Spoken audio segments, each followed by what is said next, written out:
د کاغذ والا کور.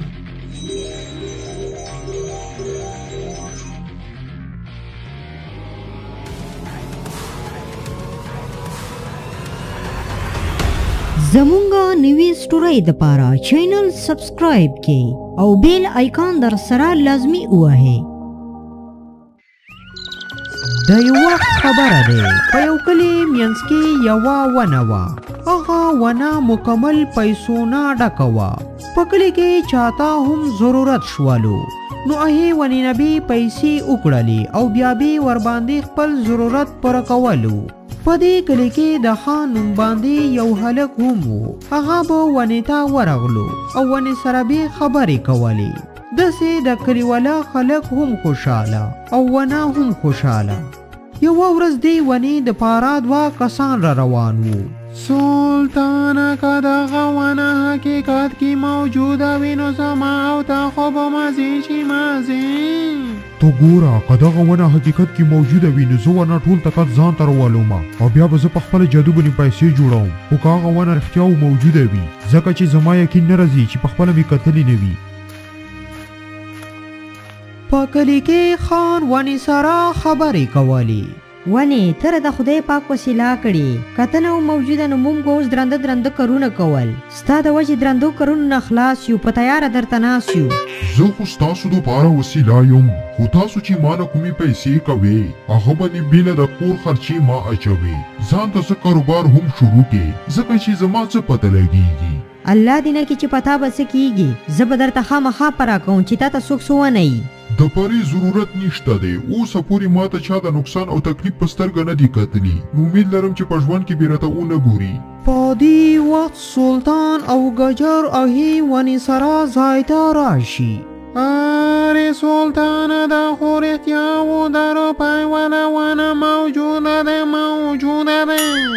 ارې تاسو څوک یې؟ ما خو په دې کلي کې اول ځل تاسو ولیدلې. کوم ځای نه راغلې؟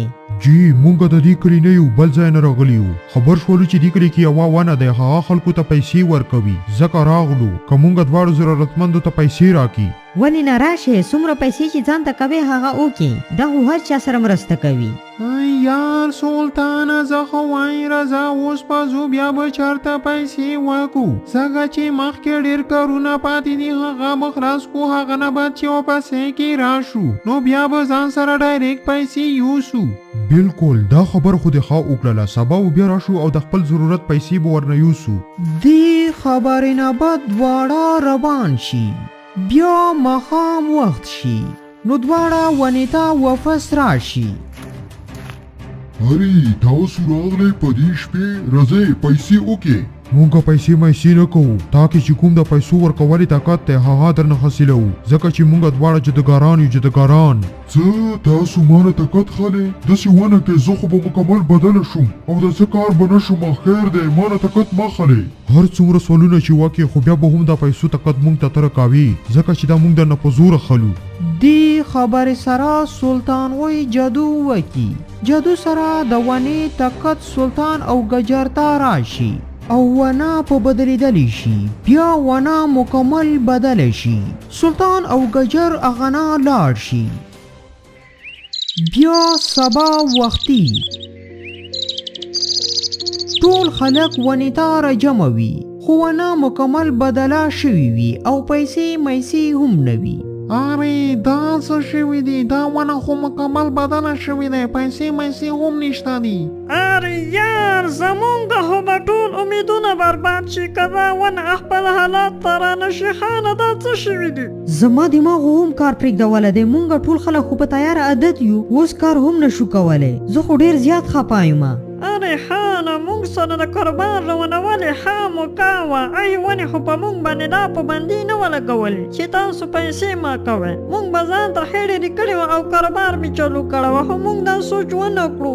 بالکل ستا خبره ټیک دی خو زه هم تر هغې په کلاره نه کینم چې تر څو مې الله مدد سره دغه ونه خپل حالات ته راوستلي نه وي. په دې وخت د ونې سترګې کولاو شي او نوره ماغه رقم وي. ارې ونې خو سترګې وغړولې، ونې په تا څه شوي دي؟ ته خو مکمل بدله شوي. ونه ورته هر څه بیان کی چې پرون ستا په مخ کې دوه هغه کسان راغلي وو چې بهر پیسو لاړو. هغه ماته د شپې ټایم راغلو او ما باندې جادو وکړو. جادو سره مانا ټول طاقت واخیستو، ځکه زه اوس په دې حال کې یم. څه هغه دوه کسان وو؟ ما ته په هغه وخت شک پیدا شو چې دا ولې بهر پیسو لاړو. مونږ هغه پیدا کوو او دلته کې درته راولو. نه تاسو هغه پسې لاړ نشئ، هغه ماته څه پیدا نه راکوي که تاسو یې راولئ. زما طاقت هغوی کسانو نه واپس کیږي. نه نو بیا داسې څه وکړو چې ته ټیک شې. ستا ټیکول ستا دپاره او زموږ دپاره ډېر ضروري دي. تاسو چې زما ټیکول غواړئ نو تاسو به یو کار وکړئ. د ایمازون نوم باندې یو خطرناک ځنګل دی. هغه ځنګل شاته یو د کاغذ والا کور دی. هغه د کاغذ والا کور کې نه ګلونه دي. هغه ګلونو نه به ماته یو ګل وکړي. ګل کولې نه بعد هغه ګل به اوبو کې واچوي. کومو اوبو کې چې ګل واچوي نو هغه اوبه به په ما تلې کې. داسې به زه او اوبو سره واپس خپل حالات ته راشم. خو د ایمازون ځنګل ډېر خطرناک دی. هلته کې خطرناک ځناور دي. نور مرضي تاسو دی. ونې ته فکر مه کوه، موږ درته هر ځای ته ځو، خو چې ته ټیک شې دا زموږ دپاره کافي دي. بس کمالو او خان آغا د کاغذ والا کور پسې روان شي. بیا څو ساعته بعد دواړه د ایمازون ځنګل کې داخل شي. هلته کې ډېر خطرناک اوازونه کېدل. دوی ودرېږي. ارې خانه دا څه دی؟ دا خو ډېر خطرناک اوازونه دي. ما خو د شعر اواز هم واورېدلو. ولې کملو تا نه خبره هېره شوله چې دا د دنیا خطرناک ځنګل دی؟ یا به ژوندي وځو یا به مړه. ورځه مخکې ځو. بیا دواړه روان شي. کله چې د ایمازون ځنګل نه وځي نو هغه د کاغذ والا کور سره ځای کې داخل شي. یا الله ستا شکر کوم چې تر اوسه پورې مونږ ژوندي یو. خانه ته نه زه د کاغذ والا کور ته هغه ګل راوشو کوه، زه درته بهر پناه کوم. یار کملو ستا خو مکمل اواز ډر له امله بدل شولو. ټیک دی ته بهر ودرېږه، زه نه ننوځم ګل راکوم. خان آغا د کاغذ والا کور ته نازي. نه هغه ګلونه موجود وي. خان ورنه یو ډکار وکي، هغه نه بد روان شي. یار خانه مونږ دې ټکي دپاره دومره ځان خطرې کې واچولو، دومره غوندې شیز ده دومره، او مونږ غاټ یو مونږ ځان خطرې کې ورکو. کمالو ته ایمازون ځنګل باندې څه تېر شي سکوټ په بلاوتو باندې دې سر شولو.